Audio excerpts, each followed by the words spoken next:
Okay, so people are struggling about their drawings looking flat, uninteresting, and overall just looking like Gandhi's flip-flop. That might just be because your lighting stinks. No offense. But clearly, you clicked on this video for a reason. Okay, but I also was once very terrible at lighting. Sad, I know. But, you know, over the years, I've developed these 3 principles I go by to ensure I knock down the lighting every single time that smacks the onlooker in the face like Picasso. Principle number 1. You must get 90% of the work done in the first 30% of the painting. My process is I make sure that I get the lighting beats down in like the first 30% of the painting, no matter what. Because I understand that if I don't, and I tell myself, you know what, things aren't looking fully right, but, you know, I could probably fix it later down the line, in the process, I've just cursed myself to like extra hours of rendering, tears, and probably a mental breakdown. And you'll do that too. Understand that you are terrible at rendering. You know what, that could be the principle itself, because there's only so much trust the process copium that you can inhale before you realize your painting is going nowhere. It is going to be extremely hard to render away your lighting mistakes, which is why when you focus on getting the lighting and colors down 90% in the beginning, then you're setting yourself up for success. There's a reason why it's called the foundation stage, because you're setting up the building blocks, the scaffolding for your painting. Imagine you were constructing a building and then halfway up the project, you know, you have to try and fix some of the pillars on the first floors. You'd perish. You're done. So colors, form, saturation, max brightness, max darkness, they all need to be there so that when you start rendering, you know, you can focus on just that and not fixing overarching lighting issues. The sooner you realize you're just not that guy, pal, the sooner you'll learn to build a good foundation to catch yourself when you inevitably get stuck in the rendering stage. But, you know, you won't get stuck in the rendering stage because you've built a good base, right? That's the whole point. Look at this painting, for example, right? Pretty cool lighting scenario. It's a blue and red. I love me some blue and red lighting. Golden hour lighting. So crispy. So yummy. So delectable. But yeah, if we look at the time-lapse footage, it's like a 13-minute time-lapse. If we take 30% of that, which is around the 4-minute mark, okay?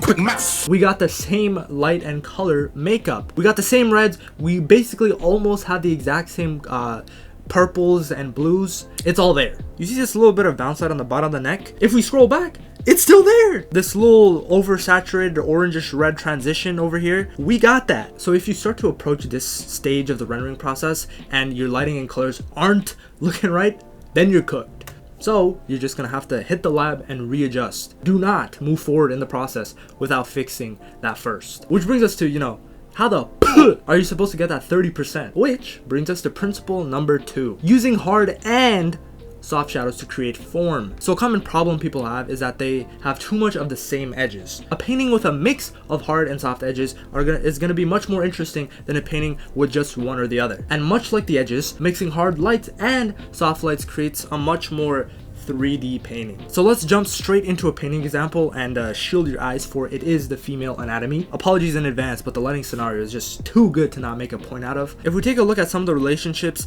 between the light and the shadow here in the arm, we can see that the arm is round. It's gonna have one part that has the hard light hitting it from beneath the chair, and then we're gonna have the softer portion where the arm is transitioning away from the viewer. And so all I do is just blend some of the shadow out and I get a smooth transition mixed between a hard and soft shadow, okay? Much more interesting than if it was just something like that. And if it was something like that, I'm gonna have to basically make that uniform between the entirety of the painting. For example, something like this. But even in these examples, there's actually will still be transitions. It's just that the transitions are between color and then, you know, maybe sizes in the actual shapes. Let's take a look at something a little bit more subtle, right? The belly button. So I have a hard edge here, you can see, and then the rest of it is getting blended away and transitioned away. A mix between a sharp shadow and then a smooth highlight to give me that belly button look. And then I want you to take a look at some of the planes of the face, okay? You can see that I've rendered and blended out a lot of the shadow. Basically, the shadow encompasses the entire face, and I've purposefully left the highlights soft as well. Like, I could have well and done kept my highlights super harsh, something like that, but because I wanted the face to keep a soft edge, I don't really have to push my highlights that hard. Now that doesn't mean the difference between light and shadow is unnoticeable, okay? In the leg here you can see it very clearly because we have the light part of the leg that's, you know, hit straight on, and it's very orange and pale, and then the shadow is a lot more orangey and reddish, but you know, there's some light from the bottom that's hitting her skin, which is giving that yellow effect. If we turn this black and white, you can see that because of the slight color adjustments that we've put into the shadow, and that subtle value change is giving us that really nice, you know, 3D effect, looking like a drumstick, looking like a nice thigh. We love thighs. So let's talk about more of the smooth gradients you want to see in your shadows, okay? Let's take a look at the hat here, for example, right? I very well could have made the entire hat, you know, one entire shadow shape. But to make the transition more interesting, I actually will add a little bit of a shadow shape here. And then I can start adding highlights to some of these parts to, you know, create nice smooth glows, and this just gives you a way better look than this, just a flat hat. These are some of the subtle gradients you might want to use to get your paintings looking crisp and looking 3D. And just to clarify, by hard edge light, I don't necessarily always mean harsh spotlights or key lights. You know, I mean harsh light as like a light source that is flat in value. When you have this whole situation going on, that is like a hard edge shadow. Implementing some gradients and some lights in there will help you smooth it out and create interest. And these are all lights that come through the environment, and ambient lights and bounce lights that you have to take note of. Okay, these are smaller details, and that is another ability you must learn to, you know, get your shadows and lights looking right. Okay, so we're gonna move on to this painting to show you just how many smoother and little subtle light shifts that there might be in one painting. So obviously, you know, we have the big key lights, right? One that goes right across her face, you know, on her chest, on her arm, but you know, on the facial plane, there's a lot of plane shifts that happen. So the mouth actually sort of comes out of your face a little bit, which is why there will be a shadow beneath the nose, but then also that part, that mound that you might call it, sort of pops out of your face, and which is why I have this highlight here to indicate that. Then, to show a little bit more 3D-ness, I have a little bit of highlight here on that face to sort of show that it's sort of popping out and giving you that facial feature there. If we turn it black and white, you can clearly see that this part is lighter than the rest of the painting here, which creates that, you know, plane shift. This is how we're creating form. Another subtle lighting detail is if we look towards the necklace, you can see that this little bit of shadow behind the necklace, a lot of beginners might forget because, you know, it's easy to simplify it and just remove it altogether. But, you know, necklaces, especially in this pose, don't sit flat completely on your chest. There will be a little bit of necklace, you know, not touching skin, which is why creating that shadow gives it that extra layer of depth. Next up on the small plane shifts is clearly these, like, you know, muscle indentations. I have the shadow here to show the change between, you know, the shoulder and the bicep. I have a hard edge here that I can soften out to create that indentation. The thing about these little small, you know, form changes, remember how I talked about, you know, 90% of the work done in the first 30% of the painting? These little bits are that final 10% that you need to complete your painting. If we look at the time lapse, these little indents were not there because these were not the priority. These are just the final forms to, you know, put a little bow on top. These are the important things you want to focus on in the rendering stage. You know, fixing your lighting, fixing your form are not some of the things you want to focus on the rendering. Which brings us to our final principle. The thing that, you know, brings everything together. We talked about all the ways shadows can define form, you know, from the little plane changes and, you know, to create the object or whatever. But how do we choose color? And how far can we experiment with it? First things first, you know, the main general rule of thumb is that if you have warm light, then you're gonna have cool shadows, okay? If your light source is, you know, a red, then some of your shadows will be, you know, on the bluer side, on the purpler side, okay? With that said though, let's look at some of Edgar Payne's paintings, okay? You know, an old master, one might call him. But the thing that really stands out about his work is how he plays with colors inside the shadows. Remember the rule, you know, warm light, cool shadows, right? So we have some warm sunlight hitting the rock face, and this entire bit should be shadow, cool shadow. But as you can see, there's a lot of bounce light that he implements from the ground onto this bit of rock here.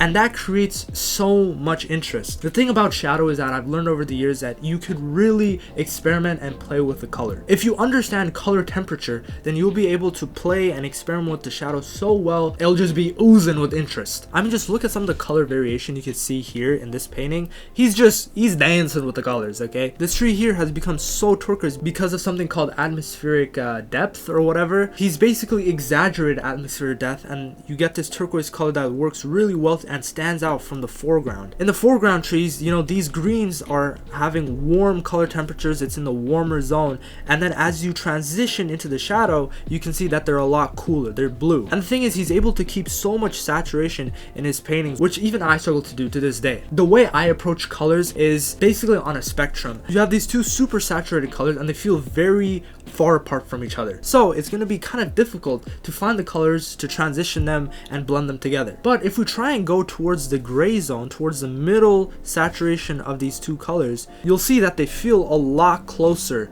together. They don't feel as drastic of a change. They feel like they're going to be a lot easier to blend into.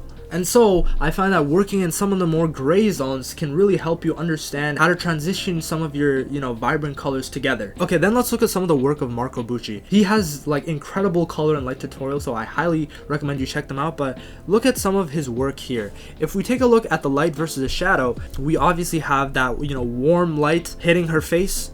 And then you can see some of the shadows are going to be a lot cooler. Then we can implement some bounce light to bring some of that warmth back in. I mean, just look at how blue these colors get. And remember, if we were to think about the 90% of work done in the first 30% of the painting, it would probably look something like this. But yeah, you can see that the shadow domain is really where you could play around and, you know, have fun with these really nice vibrant colors, create some interesting, you know, hue shifts or whatever. The light is a lot more subtle, but there still are some things you can do in the light to make things more interesting. And that is mainly through ambient light, stuff in the environment affecting your subject. Here's where you can really start to, you know, exaggerate some of the lights and colors into your painting. So for example, here, this person, you know, this blue is obviously not gonna be this saturated in real life, but I could get away with it because there's some, you know, skylight hitting her face. The key is you have to make sure that the value still corresponds to the rest of the skin or whatever your subject is, the rest of the object. As you can see, if I turn this layer black and white, the blue almost disappears. It's gone, like your dad who's gone for milk. I don't know if that's true. I'm sorry if you actually, you know, your dad is gone. I'd like to apologize. Turn back on the color and you can see some of that in, you know, ambient light pushing through, giving you really nice, interesting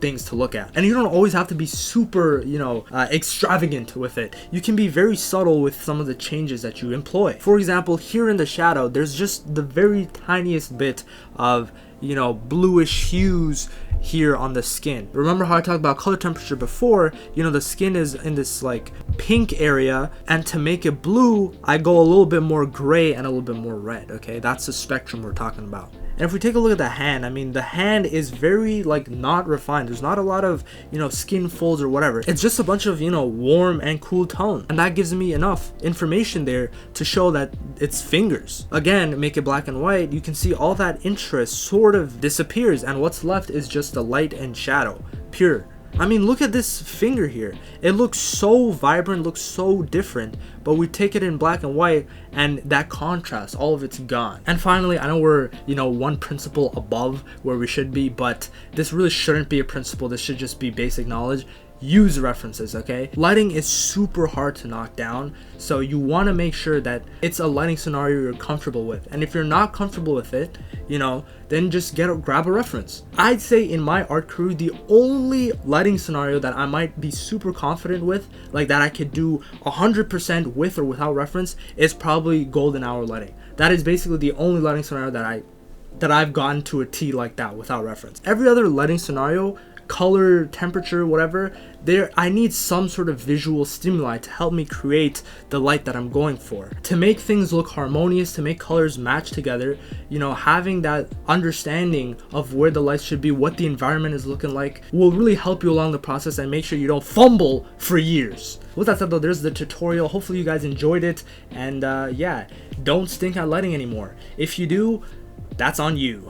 That is a bar. Okay, I will see you next time. Bye. It's 14 degrees out here in February in Canada. Global warming is real, but kind of like it.